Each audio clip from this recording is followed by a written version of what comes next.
Father, tell me, do we get what we deserve?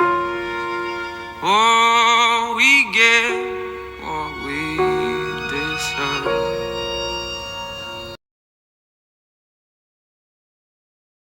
Olá!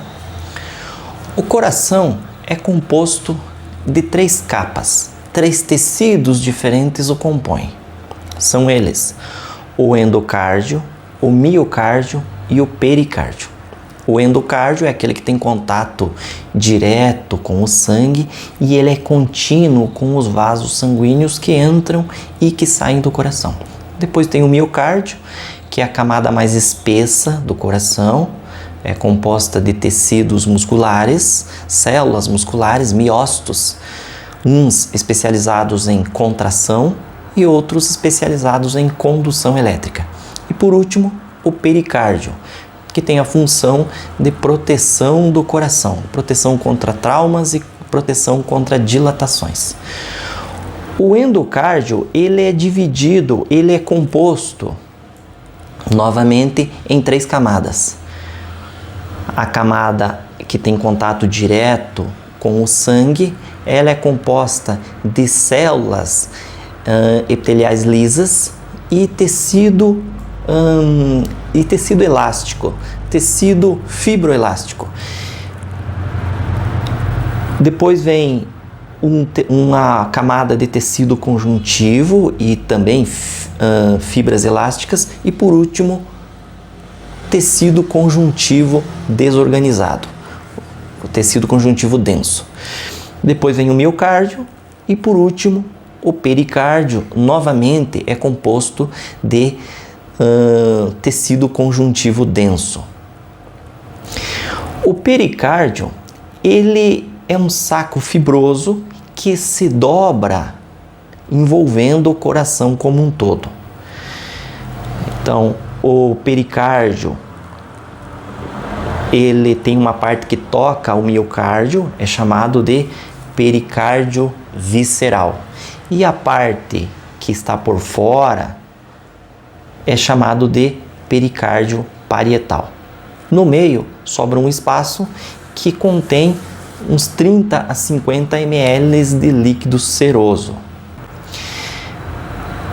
E aí você vai se perguntar, mas e quando o ventrículo se contrai e ejeta todo o seu sangue? Como que acontece? Já que ele não pode se dilatar, ele também não pode se contrair, porque ele é composto de tecido fibroso, esse pericárdio. É porque, na verdade, o volume, o tamanho do coração, ele nunca muda. Mesmo no momento que o coração está enviando o sangue que contém nos ventrículos, o mesmo volume que sai de sangue dos ventrículos chega nos átrios. Então, quando o ventrículo diminui de tamanho, o átrio aumenta e o volume total do coração se mantém sempre o mesmo. O miocárdio, ele está fechado, está protegido por esses 2 tecidos conjuntivos, o endocárdio e o pericárdio. O ponto até onde chega os vasos sanguíneos e os miócitos especializados em condução é apenas até a primeira camada, que é de tecido conjuntivo denso. Então, esse ponto é chamado de subendocárdio. E no pericárdio visceral, ele é chamado também de epicárdio. E o ponto até onde chega a condução elétrica é chamado de subepicárdio, ou seja, abaixo do epicárdio visceral, subepicárdio. E abaixo do endocárdio, subendocárdio. Então a condução elétrica ela vai até subendocárdio e subepicárdio. A nutrição do endocárdio, miocárdio e pericárdio se dá pelas artérias coronárias, a artéria coronária direita e a artéria coronária esquerda.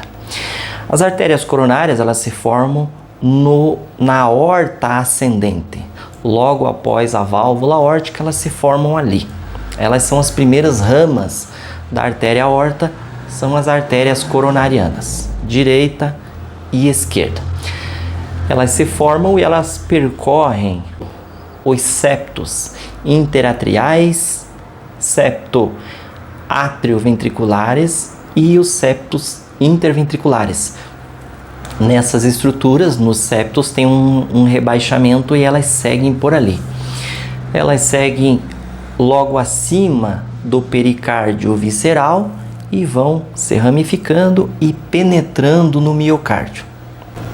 Tanto o endocárdio quanto o pericárdio, eles recebem uma nutrição que não é de forma direta das artérias coronarianas. Tecido conjuntivo denso, ele não recebe uma nutrição direta, né? Então, eles recebem a nutrição do miocárdio, tanto o pericárdio visceral quanto o endocárdio, ele recebe nutrição direto do miocárdio, por difusão. E a última camada do endocárdio recebe a nutrição direto do sangue que está dentro das câmaras. Já o pericárdio parietal, ele recebe a nutrição a partir do líquido seroso que tem dentro dessas duas capas. Bem, as artérias coronárias, assim que elas se formam, elas vão se ramificando. A artéria coronária esquerda, ela, assim que se forma, ela também se ramifica em duas, inicialmente, gerando a artéria descendente anterior, que irriga a parte anterior do ventrículo esquerdo, e ela gera também a artéria circunflexa. Essa ela volteia o coração pelo lado esquerdo, nutrindo tanto o átrio quanto o ventrículo esquerdo, a parede posterior. Já a artéria coronária direita, ela demora um pouco para se ramificar, mas assim que ela começa a descer para o ventrículo direito, ela se ramifica em duas, gerando uma artéria que vai irrigar a parte posterior, chamada de artéria descendente posterior direita, e a artéria que se forma na parte anterior do ventrículo direito, ela é chamada de artéria marginal direita. Essa irriga a parte anterior do ventrículo direito. A artéria descendente anterior esquerda, ela vai irrigar tanto a parede anterior esquerda do átrio esquerdo quanto o ventrículo até o septo, e boa parte, a maioria, do septo interventricular. Portanto, é ela também que irriga boa parte dos ramos, tanto o feixe de His quanto o ramo esquerdo, obviamente. Já a artéria circunflexa, que é aquela que volteia o coração e vai irrigar a parte posterior, em 10% das vezes é ela que irriga o nódo atrioventricular. E em 45% das vezes é ela também que irriga o nódo sinusal. Mas a dominância da nutrição dessas estruturas se dá pela artéria descendente posterior direita. Ela, em 55% ou mais das vezes, é ela que nutre o nódo sinusal. E em cerca de 90% das vezes é ela também que nutre, que irriga o nódo atrioventricular. O volume sanguíneo total em um indivíduo é dependente do seu peso. Se você aumenta de peso, você aumenta a quantidade de sangue em seu corpo. Se você diminui de peso, você diminui a quantidade de sangue em seu corpo, pois o sangue serve para nutrir os tecidos. Um indivíduo adulto, ele tem cerca de 70 a 75 ml de sangue por quilo de peso. Então, o indivíduo de 70 quilos, um indivíduo adulto de 70 quilos, estando saudável, ele terá um volume sanguíneo total de 4.900 a 5.250 ml de sangue total em seu corpo. E esse volume de sangue total, ele deve circular em todo o seu corpo ao longo de 1 minuto.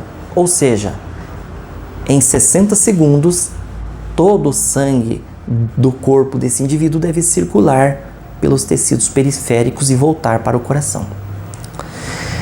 Uma frequência cardíaca considerada normal fica em torno de 50 e 100 batimentos por minuto. Mas como média, se tem 72 batimentos por minuto.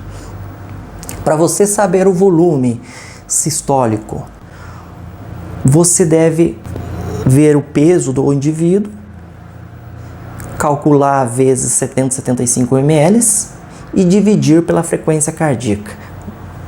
Como resultado, obterá o volume de ejeção a cada sístole. Então, um indivíduo adulto de 70 quilos, 4.900 a 5.250 ml de sangue, a uma frequência cardíaca de 72 batimentos por minuto, terá como volume sistólico cerca de 70 ml a cada sístole. Levando em consideração que esse volume sanguíneo todo, ele circula pelo corpo enquanto o indivíduo está em repouso. Mas e quando ele estiver em atividade? O coração ele já circula todo o sangue ao longo de 1 minuto estando em repouso. De onde é que ele tira sangue para enviar para os tecidos que estão em atividade? Levando em consideração que os músculos esqueléticos têm uma variabilidade muito grande no momento da atividade em relação ao repouso. Não tem de onde tirar sangue. Então o coração ele começa a aumentar a frequência cardíaca, aumentando o fluxo de sangue pelos pulmões e sendo enviado para o tecido. As arteríolas direcionam esse sangue para o tecido que está demandando maior volume, e quanto maior a necessidade, maior vai ser a frequência cardíaca. A capacidade que o coração tem de enviar este sangue para os tecidos no momento de necessidade é chamado de débito ou reserva do miocárdio, reserva cardíaca. Há indivíduos que têm uma reserva de cerca de 7 vezes o seu volume. No entanto, isso não é para todos, são aqueles atletas de ponta, aqueles atletas que tem essa capacidade. Mas o indivíduo normal, ele tem uma reserva cardíaca que fica em torno de 3 a 4 vezes o seu volume de repouso. Conforme vamos envelhecendo, vamos diminuindo a nossa capacidade de reserva cardíaca. Vamos diminuindo a capacidade de envio de sangue para os tecidos periféricos no momento de uma atividade intensa.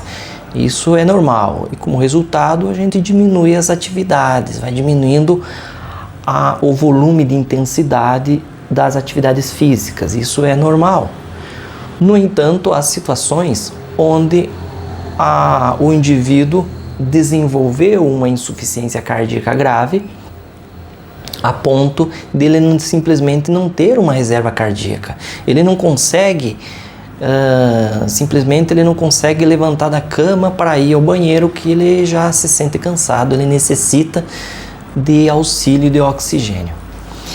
Então, e muitas vezes esse tipo de paciente ele evolui para uma situação onde mesmo em repouso ele não tem o oxigênio suficiente.